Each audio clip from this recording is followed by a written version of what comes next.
Exam का pressure? मैं हूं ना। अभी सब्सक्राइब करो हमारे new channel the Gaurav Jain clips. Propensity. Propensity इसको ऐसे समझो कि इसका मतलब है इच्छा। क्या मतलब है? इच्छा। प्रोपेंसिटी का मतलब क्या होता है? इच्छा।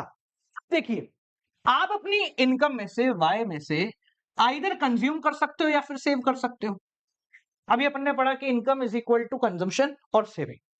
तो क्या मैं ये कह सकता हूं, मेरी बात को ध्यान से समझना, कि अगर आपके पास 100 रुपए हैं, अगर आपको कंजम्पशन इंक्रीज करके 80 रुपए करना है, तो आपको सेविंग 20 रुपए करनी पड़ेगी। सेम 100 रुपए में से अगर आपको सेविंग ज्यादा करनी है, सेविंग 50 या 40 करनी है, तो आपको पैसा कंजम्पशन में से निकालना पड़ेगा। क्या सही कह रहा हूं? यानी कि अगर आपको सेविंग ज्यादा करनी है तो कंजम्पशन कम करना पड़ेगा, कंजम्पशन ज्यादा करना है तो सेविंग कम करनी पड़ेगी। अब आप ज्यादा कौन सी चीज करोगे, ये आपकी इच्छा पे निर्भर करता है, ये आपकी प्रोपेंसिटी पे निर्भर करता है।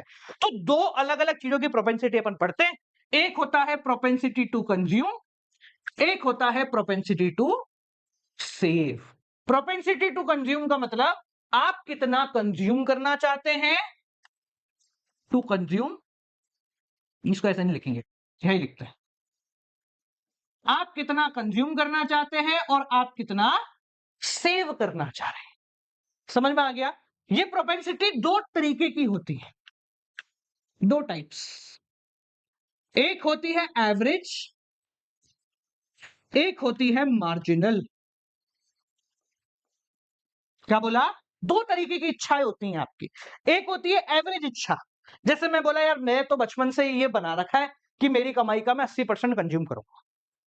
ये क्या हो गया? आपकी एवरेज इच्छा। तो भाई टोटल कमाई और टोटल खर्चा मेरा 80% के हिसाब से ही रहेगा।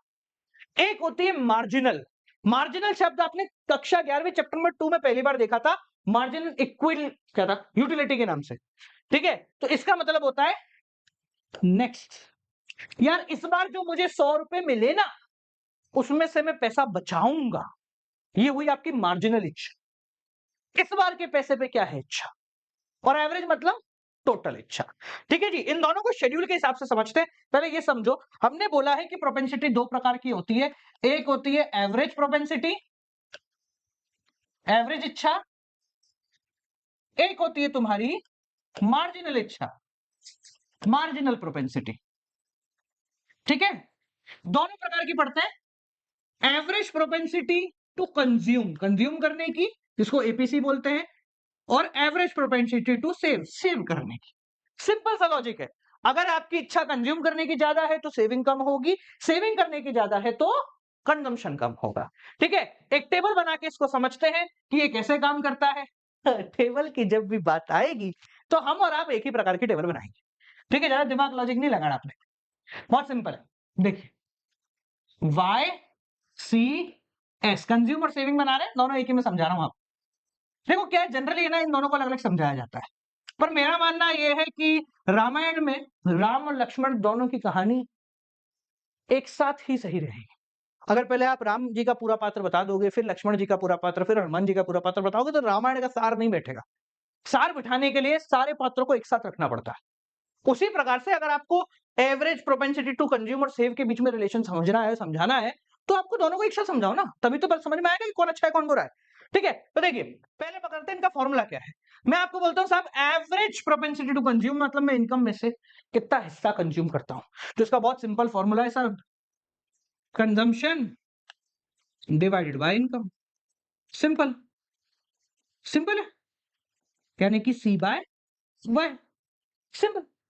भाई कितना हिस्सा मैं अपनी इनकम का कंज्यूम कर रहा हूं, तो कंजम्पशन डिवाइड बाय इनकम। कितना हिस्सा मैं सेव कर रहा हूं, तो चलिए सेविंग डिवाइड बाय इनकम। इसमें कोई रॉकेट साइंस तो है नहीं। ठीक है, चलो देखते हैं। सो वाई 0, 100, 200, 300, 400, 500 ही बना ले। क्या हटाओ, 500 क्यों बनाए? पहले नहीं बनाया था अपने। Minus O sorry plus 40, 120, 200, 280 same बना रहा हूं, कोई चेंज नहीं कर रहा हूं मैं, कोई चेंज नहीं होना है। ठीक है, अरे ये तो है ही नहीं ना, क्यों कंफ्यूज कर रहा भाई, खड़ा करो। सेम, हर बार सेम रखेंगे। ठीक है, ये 40 है तो ये हो गया -40, -20, 0, 20, 40। ठीक है जी, चलो एक और बनेगा। अब नहीं, डायरेक्ट ही बना लेंगे ना, एक और बनाने कह रहा हूं। चलो रिमार्क बनाएंगे। रुको, हट जा भाई तू, शाबाश। देखिए, तो पहले अपन बनाते हैं APC, average propensity to consume C by Y, मतलब इनका बहुत इंपॉर्टेंट है। देखो पहले तो 40/0, जिसके नीचे 0 होता है उसको कोई मतलब नहीं होता, तो ये तो कुछ नहीं है, तो डैश आएगा, कुछ नहीं है ये तो। हाँ, 120/100, 120/100 यानी ये कितना हो गया 1.2। लॉजिक समझना बहुत काम का है, लॉजिक ही है इसमें काम का। एपीसी 1.2 है, एपीसी इज इक्वल टू 1.2। इसका मतलब मैं एवरेज अपनी इनकम का 1.2 गुना कंज्यूम करता हूं। यानी कि अगर मैं 1 रुपए कमा रहा हूं तो मैं ₹1.25 खर्च कर रहा हूं। कैसे खर्च करूंगा भाई, सेविंग में से निकालूंगा वो जो भी है। ठीक है, तो मैं यहां पर अगर 1 रुपए कमा रहा हूं, कहां पे, जब 100 रुपए कमाई है, तो मेरा खर्चा 1.2 है, 1 रुपए 20 पैसे। ठीक है, मैं अपनी इनकम से ज्यादा कंज्यूम कर रहा हूं। अच्छा एक बात बताओ, तुम 100 रुपए कमा रहे हो, 120 कंज्यूम कर रहे हो, तो यानी सेव कितना कर रहे हो? कुछ नहीं कर रहे साहब, पुरानी सेविंग में से पैसा और निकाला, डिस सेव कर रहे हैं।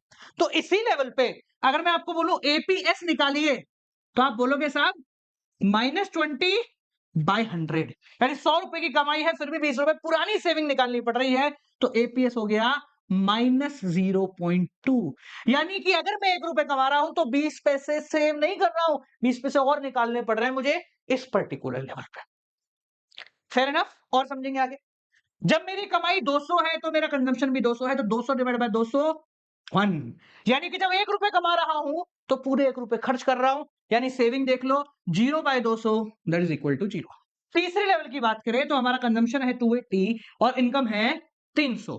कैलकुलेट करते हैं तो 280/300, ये हो गया 0.96 या 0.96666, इसको 0.97 भी लिख दो, 6 भी लिख दो, तुम्हारे ऊपर है।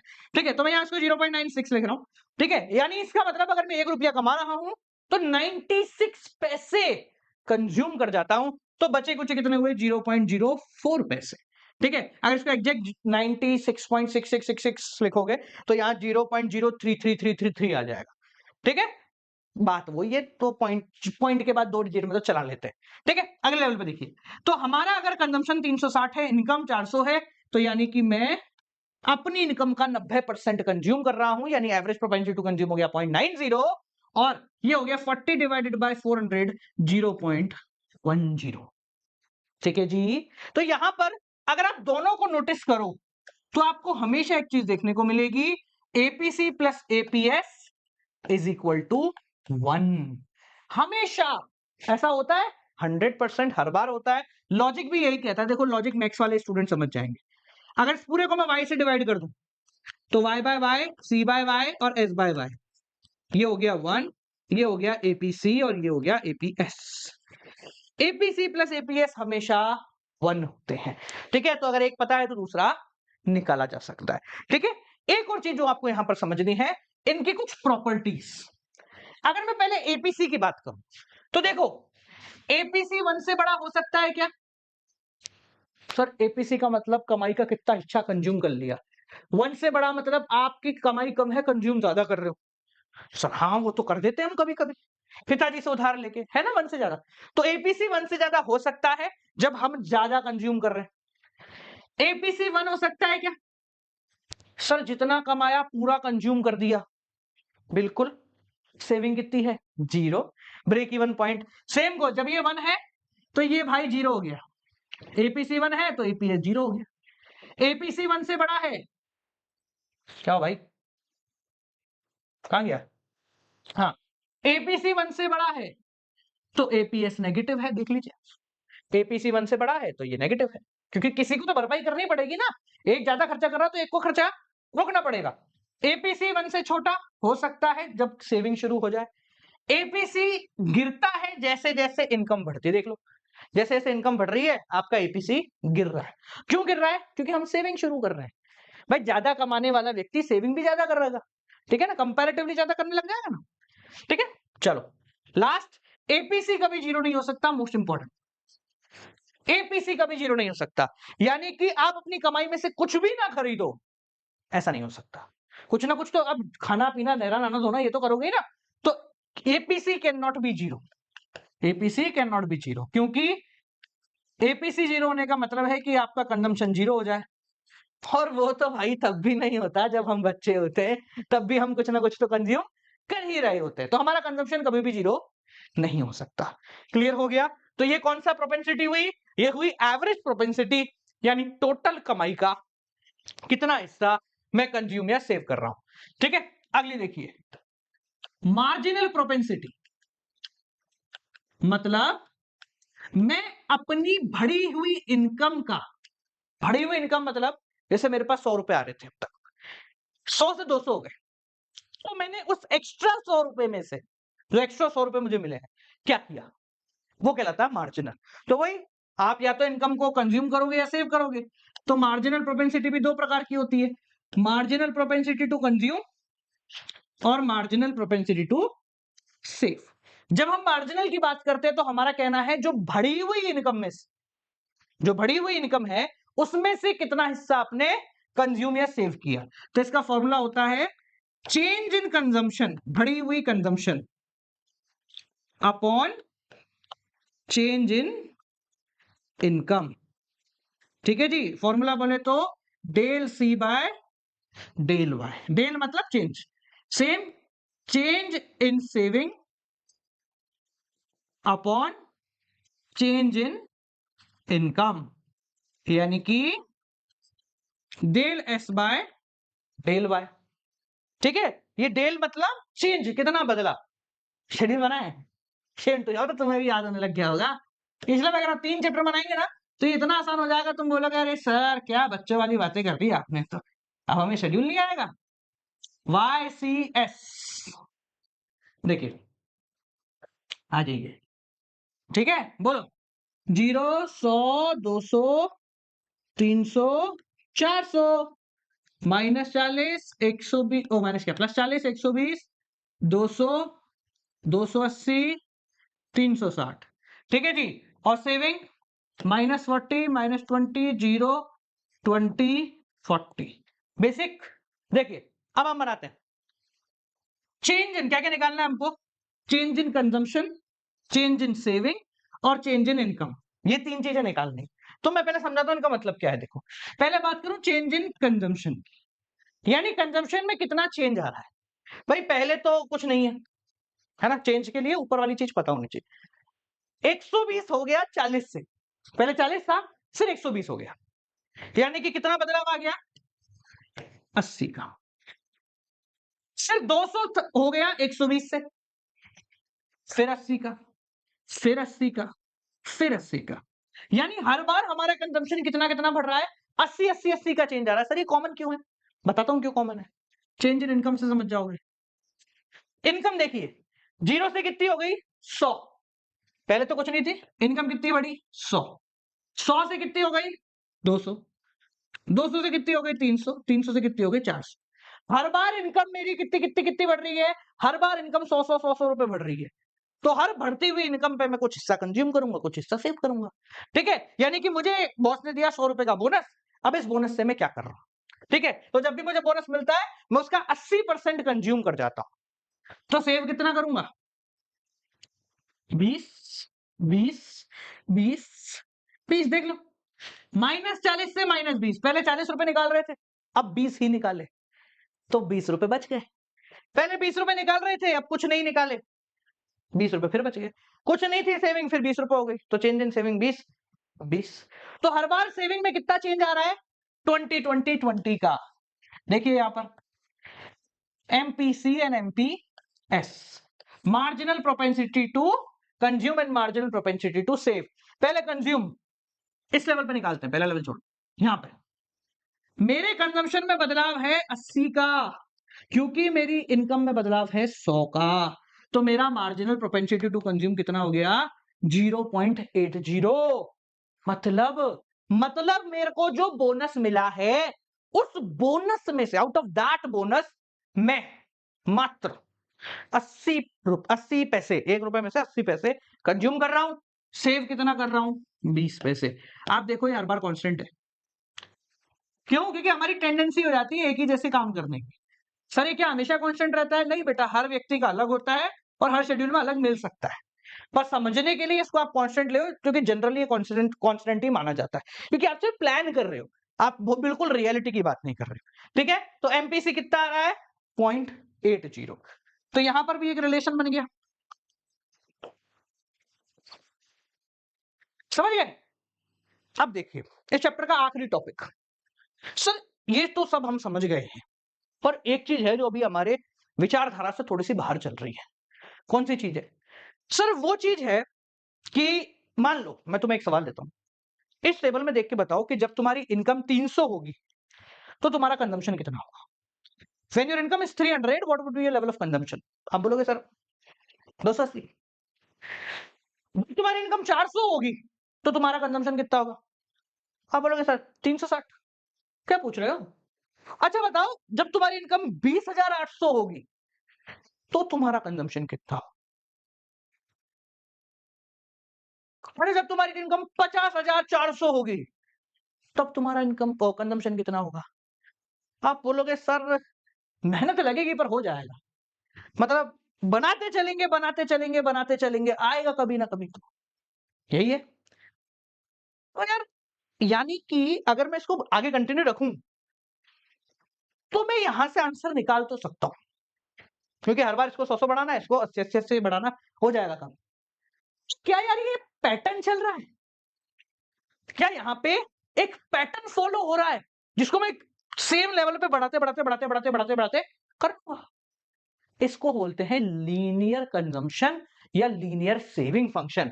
यानी कि वो पैटर्न या वो फॉर्मूला जिसको यूज करके आप और मैं किसी भी लेवल पे कंजम्पशन और किसी भी लेवल पे इनकम निकाल सकते हैं या सेविंग निकाल सकते हैं। कौन सा है वो फॉर्मूला? देखिए अगर इससे मैं पता लगाऊं तो देखो क्या हो रहा है, नीचे लिखता हूं, मजा आएगा। देखो बहुत अच्छा फॉर्मूला, एक बार में समझ जाओगे। ध्यान से देखेंगे भाई, जब जब हमारी इनकम 100 बढ़ रही है, 100 बढ़ रही है, तब तब हमारा कंजम्पशन 80 बढ़ रहा है। यही हो रहा है। यानी मैं अपनी इनकम का 80% हर बार कंज्यूम कर लेता हूं। क्या कर रहा हूं? 80% ऑफ माई इनकम मैं हमेशा कंज्यूम कर रहा हूं। यही मतलब है इसका। ठीक है भाई, जितना भी बढ़ता है उसमें से 80 रुपए कंज्यूम कर लेता हूं, प्लस जीरो लेवल पे जो 40 है वो तो अपना अलग ऐसा है ना। यार ये 40 को तो भूल जाओ ना, ये तो बिना इनकम के हो रहा है। बट इसके बाद पैटर्न चल रहा है कि भाई जब जब मेरी इनकम 100 बढ़ रही है, मेरा कंजम्पशन 80 बढ़ रहा है। यानी कि मैं अपनी इनकम का 80% कंज्यूम कर रहा हूं, प्लस 40 रुपए सर एक्स्ट्रा है। कौन से? सर ये तो जब मैं बच्चा था तब मैं कर लेता था। ठीक है, इसके अलावा 80% है, बिल्कुल सही। ठीक चल रहा है 80%। ठीक है, तो क्या मैं इसको ऐसे लिख सकता हूं कि मेरा कंजम्पशन पता करने का तरीका है 40 प्लस 80% ऑफ इनकम। ये तरीका भाई, इनकम का 80%, 80% क्या है मेरा भाई, 100 रुपए की इनकम बढ़ती है तो 80 कंज्यूम कर जाता हूं, प्लस 40 रुपए एक्स्ट्रा जो मैं बचपन में ऑटोनॉमस कंजम्पशन कर रहा था। इसको अगर फॉर्मूले में लिखें तो देखो, सी बार मतलब ऑटोनॉमस कंजम्पशन, 80% ऑफ इनकम। ध्यान से देखना इसको कैसे लिख रहा हूं। 80% को ऐसे लिखते हैं, लिख सकते हैं ऐसे, आया ना 80% को। ये देखिए क्या है 80/100, कहां गया 80/100, 80/100 del C by del Y, del C by del Y, MPC. तो मैंने क्या लिख दिया यहां पर, चल भाई, एमपीसी इंटू इनकम। यानी किसी भी लेवल पे आप कंजम्पशन फाइंड आउट कर सकते हो। कैसे निकाला? Autonomous consumption plus MPC into income. अब और छोटा करने के लिए आप एमपीसी को डिनोट किया जाता है बी से और इनकम को डिनोट किया जाता है वाई से। ये तरीका है किसी भी लेवल पे अपना कंजम्पशन पता करने का, autonomous consumption plus MPC into income. जैसे मैंने अभी आपको बोला कि इस टेबल में से मुझे पता लगा के बताओ 20,400 की इनकम में आपका कंजम्पशन कितना होगा। तो आप बोलोगे साहब बहुत आसान है। इनकम कितनी है 20,400, ऑटोनॉमस कंजम्पशन कितना है 40, और एमपीसी सर आपने अभी निकाला था, कहां गया एमपीसी, कहां गया भाई, टेबल गायब नहीं, कहां गया, अरे पीछे आ गया क्या, इधर इधर इधर इधर इधर इधर इधर, हाँ 0.80। तो निकालना है तो बहुत आसान है, 40 प्लस 0.80 इंटू किस पे निकालना है 20,400 लो, इसको सॉल्व कर लो आपका आंसर आ जाएगा 80/100 इंटू 2000, ये लो 2 जीरो से 2 जीरो गए, प्लस 40 ये अलग है, 40 लिखा, 80 मल्टीप्लाई बाय 204, 0 8 चौक 32, 3 3 8 दूनी 16 प्लस 4, तो वो ये आपका आ गया कंजम्पशन। यानी जब हमारी इनकम 20,400 होगी तो कंजम्पशन 16,360 होगा। कैसे निकाला, बहुत आसान है, पैटर्न पकड़ लिया। पैटर्न क्या था कि सर आपका एमपीसी 0.80 है, मतलब आप अपनी इनकम का 80% कंज्यूम करते हो, प्लस जीरो लेवल पे जो था उसका तो कोई लेना देना है नहीं, तो वो हमने एक्स्ट्रा जोड़ दिया। सेम अगर मैं सेविंग की बात करूं तो सेविंग में भी यही पैटर्न है। देखिए सेविंग में क्या हो रहा है सर, हर बार 20 हो रहा है, तो 20% of income plus zero level पे कंजम्पशन की वजह से मुझे -40 हो गया था। सेविंग में क्या है भाई, इसमें 40 था, इसमें -40 हो गया, तो मैं लिख दूंगा -40। तो -s करके कुछ नहीं होता है, इसको हम -c बार लिखेंगे, क्योंकि जितना ज्यादा क्वेश्चन में ये होगा उतना ज्यादा ही ये माइनस होगा, क्योंकि इनकम जीरो है तो सारा पैसा सेव होगा। तो इसी तरीके से अगर मुझे सेविंग निकालना होगा तो मैं सेविंग कैसे निकाल लूंगा, -c bar plus 20% of income, वही -c bar plus 20/100 into Y, 20/100 यानी एमपीएस इंटू वाई। तो आपका सेविंग निकालने का फॉर्मूला बन गया -c बार प्लस, अगर एमपीसी को बी लिखा गया है तो एमपीएस को लिखा जाएगा 1 माइनस बी, क्योंकि MPC plus MPS equal to 1। समझ गए। तो अब आप किसी भी लेवल पे कंजम्पशन और किसी भी लेवल पे इनकम निकाल सकते हो if you have MPC and MPS in your hand. वाह, समझ में आ गया क्या, क्लियर हो गया।